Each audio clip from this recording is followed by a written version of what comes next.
Welcome back to Copycat, a series where we recreate cool effects from movies, games, music videos, and so much more. Have you seen the new Stranger Things season? I haven't yet, but I saw the trailer. Anyway, like always, they have this beautiful red sky, and I'm gonna show you how to make the same effect using Premiere Pro. First, you need two clips. One video with a sky, preferably gray or white. I really like this old house. That really makes the shot look like Stranger Things. Then you also need a shot of a sky with lightning. The color doesn't matter because we'll change that anyway. Let's go. First, we're gonna change the color of the sky in this shot. I found this video on Storyblocks, by the way. Now, to change the color, make sure it's selected and head over to the Lumetri color panel. In here, find the curves tab and expand it. In the hue versus saturation curve, click somewhere random and drag the line up. This will increase the saturation of your video. It makes the colors pop. Then go down a little and find the hue versus hue curve. This is where we'll change the color of the sky. First, place 2 points in here. I'll select the blues of my video. Go in the middle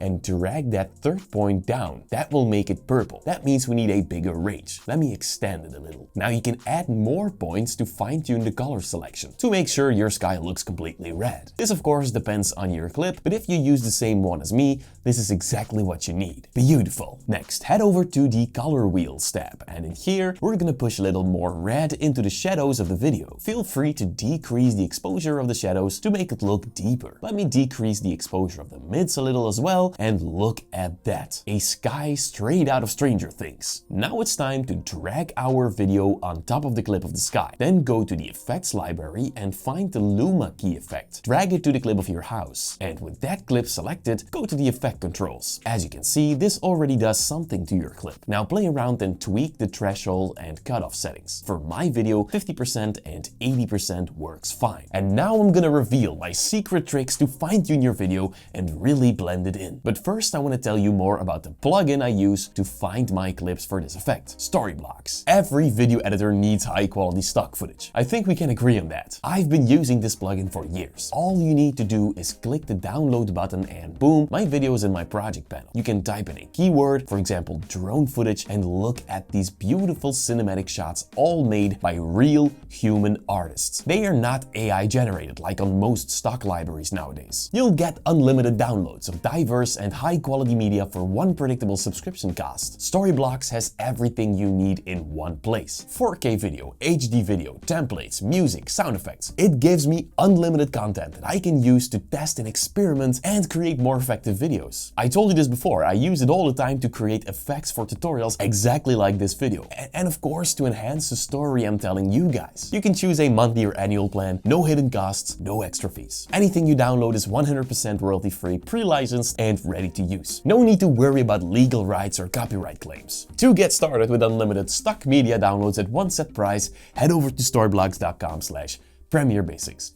Or just click the link down below. Now, let's continue tweaking our effect. So I found this smoke video, also on Storyblocks. I'm gonna use that to blend the clips better. To do that, drag the video of your house one track up, then drag the smoke clip in between them. This already does something. Head over to the effect controls and set the blending mode to screen. That will remove the blacks and blend it in. If you want, you can adjust the position and scale of the smoke to better fit your clip. Next, we're gonna color grade our house to make it fit the Stranger Things sky. Head over to the Lumetri color panel and go to the basic corrections tab. First, increase the temperature in your clip, then increase the tint. Now play around with the lightning settings, increase the exposure, play around with the contrast, and also play around with the highlights. Increase the shadows too a little, and now let me show you the difference, a quick before and after. That's already a lot better. Next, head over to the color wheels, and right here, we're gonna push a little bit of red into the shadows, and a little bit into the midtones, and a little into the highlights. There you go. Now we do have one problem. As you can see, the lightning kind of spills right here. That's because we used the Luma key effect. To fix that, duplicate the clip of the house and go to the effect controls. Now remove the Luma key effect and move the player to the first frame of the clip. Then click the pen tool to create a mask and go to the program monitor. In here, draw a mask around the horizon and the house. You can go roughly around the trees and bushes. When you're done, go back to the effect controls and increase increase the feather a lot. Then decrease the mask expansion until the pink glow effect disappears. Of course, feel free to go back and adjust the mask you created earlier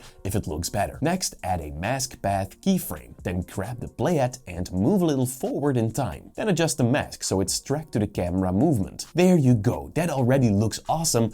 But we're not done yet. The next step, we're gonna add our trees and bushes back. To do that, duplicate your video a second time. Make sure it's selected and go to the effect controls. Remove the mask we created earlier and click the pen tool to create a new one. In the program monitor, draw a box around the edge of the left side of the house. Then go back to the effect controls and increase the feather a lot. And as you can see, that brings it all back perfectly. Now click the pen tool again to create a second mask. This time on the right side of the house. This box is gonna bring our bushes back. Again, increase the feather a lot and look at that. Beautiful. If you want, you can also go back to Lumetri and decrease the tint to get rid of the pink. That makes it blend much better. Feel free to mess a bit with the light settings too, but don't overdo it. And now it's time to add some final touches. In the project panel, click the new item button and choose adjustment layer. Once you have it, drag it on top of your clips. We're gonna add a color grade to this adjustment layer, and that will then be applied automatically to all the clips below. Once it's selected, go to the Lumetri color panel and in here, decrease the tint a bit because it still looks a bit too pink in general. Increase the saturation a bit and play around with the temperature as well. Also, play with the contrast. That blends it in even more. Finally, we're gonna increase the exposure of the clip, and that at every moment the lightning hits. To do that, drag another adjustment layer on top of your clip and trim it short. With that clip selected, go to Lumetri color and increase the exposure. Then go back to the timeline and trim the adjustment layer until it fits the lightning strike. Now duplicate that clip and paste it on every lightning hit in your video. Play around with the length of each clip. This is a process that takes time. You really gotta tweak this until it's perfect. When you have a lightning strike that's less aggressive, you can also select one of the clips and go to the opacity property in the effect controls. In here, you can simply decrease it. And there you have it. You now know exactly how to make your footage look like it's from Stranger Things. Now, if you like the Copycat series, click here to see how I stood on water in a black void. In the video right here on my left. Thank you guys so much for watching. And Merry Christmas, by the way.